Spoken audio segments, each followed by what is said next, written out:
Si tu te retrouvais entouré d'ennemis de toutes parts avec l'obligation de prendre la bonne décision pour sauver ta vie, quelle stratégie choisirais-tu ? Montrer que tu as une force écrasante ou utiliser une tactique rusée et plus subtile ? Ne réponds pas trop vite. Après l'histoire d'un petit navire qui a échappé à toute une flotte japonaise en se déguisant en île tropicale, tu pourrais bien changer d'avis. Les combats navals sont une chose redoutable. La seule chose sur laquelle un équipage peut réellement compter, c'est son navire. Les destins des hommes et de leurs bateaux sont étroitement entrelacés. Si un navire est en danger, son équipage l'est aussi. Lorsque la bataille est perdue et qu'ils reçoivent l'ordre de battre en retraite, sauver leur navire est la priorité absolue. Pendant la Seconde Guerre mondiale, la bataille de la mer de Java a été une tragédie pour les forces alliées. Ce que l'on appelait à l'époque les Indes orientales néerlandaises, l'Indonésie actuelle, ont eu une seule journée pour se préparer à l'invasion de la force japonaise. La flotte japonaise comptait 4 croiseurs et 14 destroyers, l'un des navires les plus redoutables de la Seconde Guerre mondiale.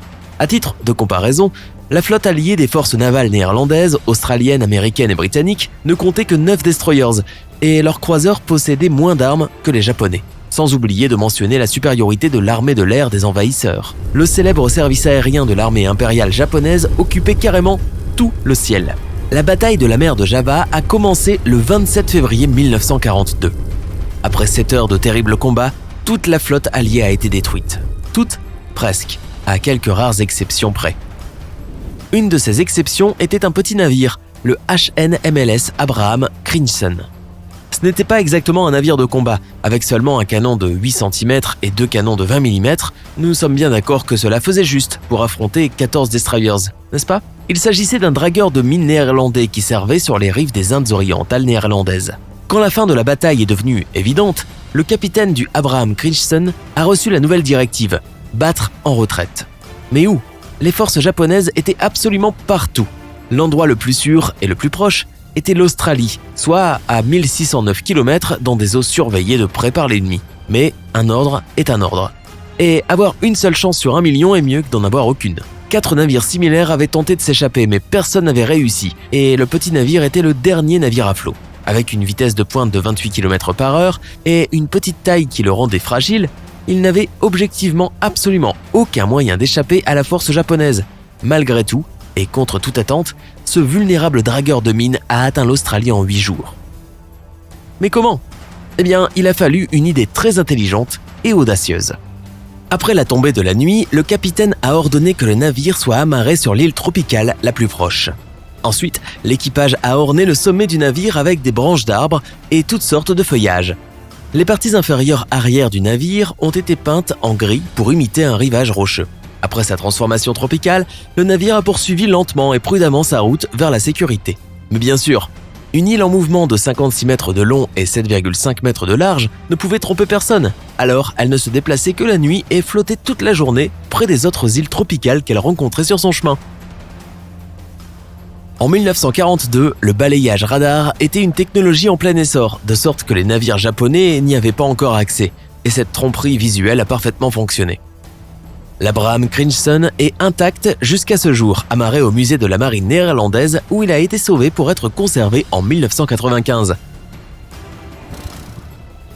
Déguiser un navire en île pour éviter un redoutable ennemi est déjà une chose incroyable. Maintenant, imagine l'inverse, une île tropicale déguisée en navire lourdement armé. Ça, ce serait génial. Eh bien, une chose dans ce genre a été faite pendant la Seconde Guerre mondiale, à une très grande échelle. Laisse libre cours à ton imagination pendant un moment. Quelle serait ta réaction si tu voyais 4 soldats soulever un char de guerre avec facilité et s'éloigner ? De nombreux témoignages, dans toute l'Europe et notamment en France, rapportent cette incroyable histoire. À l'époque, les témoins ont même cru que les soldats américains avaient une sorte de super pouvoir. La vérité était beaucoup plus simple, mais tout aussi intéressante. La 23e troupe spéciale en action déplaçait des chars factices à la disposition d'une armée imaginaire. Ils s'appelaient The Ghost Army, l'armée fantôme, et avaient bien sûr une idée derrière la tête. Leur première et principale tâche consistait à faire semblant d'être une énorme force militaire alors qu'en fait, elle ne comprenait que 1100 hommes, répartis en 4 unités. Chacune de ces unités avait une spécialisation unique et chacune d'entre elles était excellente dans son domaine. La première unité diffuser de fausses transmissions radio pour imiter les conversations entre les différentes unités d'une armée. Le deuxième s'occupait des faux engins. Des chars en caoutchouc, des avions en bois et en tissu, de fausses jeeps et de l'artillerie. Tout ce que tu peux imaginer. Leur création était si proche de la réalité qu'ils ont réussi à duper l'ennemi en lui faisant croire que d'énormes forces alliées se rassemblaient juste à côté. La troisième unité était l'unité de génie de combat et la dernière était probablement la plus intéressante de toutes, l'unité de tromperie sonore. Il ne suffit pas de faire semblant d'avoir une armée, il faut aussi qu'elle fasse le même bruit qu'une armée. C'est le boulot de l'unité de tromperie sonore. Ils enregistraient 24 heures sur 24 différents effets sonores.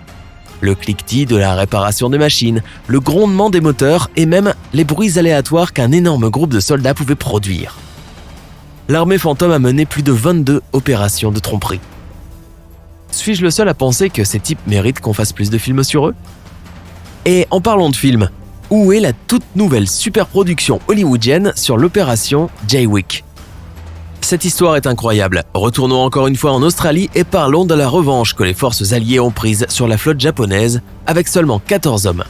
Seulement 6 d'entre eux étaient des officiers de l'armée et les 8 autres n'étaient que des marins. Ils ont coulé 6 navires japonais sans aucune puissance de feu. Rassure-toi, ce raid n'a eu du succès que grâce à une planification minutieuse et un bon mélange de tromperie.